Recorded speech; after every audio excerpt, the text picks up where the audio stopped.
Scaloni Lionel Messi കൂട്ടുകെട്ട് Argentine ഫുട്ബോളിന് സാധ്യമായ കിരീടങ്ങളെല്ലാം സമ്മാനിച്ചു കഴിഞ്ഞു. കോപ്പ അമേരിക്കയും ഫൈനലിസിമയും ലോകകപ്പും നേടിയാണ് മെസ്സിയും സ്കലോണിയും സമ്പൂർണരായത്.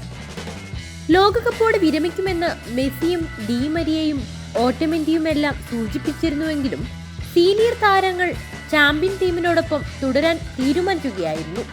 ഈ വർഷത്തെ കോപ്പ അമേരിക്കയോടെ മെസ്സി, ഡീമരിയ, ഓട്ടമെന്റി തുടങ്ങിയവർ വിരമിക്കുമെന്നാണ് ഇപ്പോൾ വരുന്ന റിപ്പോർട്ടുകൾ. ഇതുകൊണ്ടുതന്നെ മെസ്സിക്ക് ശേഷം അർജന്റീൻ ഫുട്ബോളിന്റെ ഭാവി എന്താവുമെന്നാണ് ആരാധകരുടെ ആശങ്ക. അർജന്റീൻ ഫുട്ബോൾ മെസ്സിക്കപ്പുറത്തേക്ക് ചിന്തിക്കണമെന്നാണ് കോച്ച് സ്കലോണി പറയുന്നത്. ഇതിഹാസ താരങ്ങളുടെ പടിയിറക്കം സ്വാഭാവികമാണെന്നും സ്കലോണി പറഞ്ഞു. മെസ്സിക്ക് ശേഷമുള്ള അർജന്റീനയെക്കുറിച്ച് സംസാരിക്കുകയാണിപ്പോൾ. പടിയിറക്കം വേദനയുണ്ടാക്കുമെന്നാണ് അദ്ദേഹം പറയുന്നത്.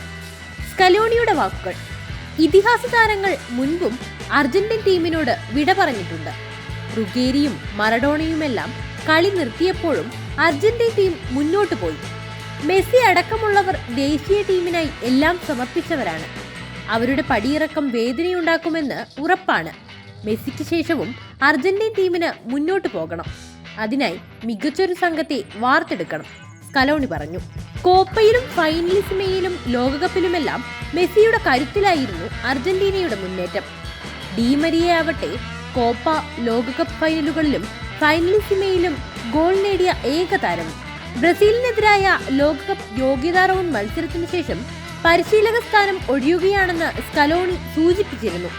Argentine football association president Claudio ടാപ്പിയയുമായി കോപ്പ അമേരിക്ക വരെ തുടരാൻ തീരുമാനിക്കുകയായിരുന്നു.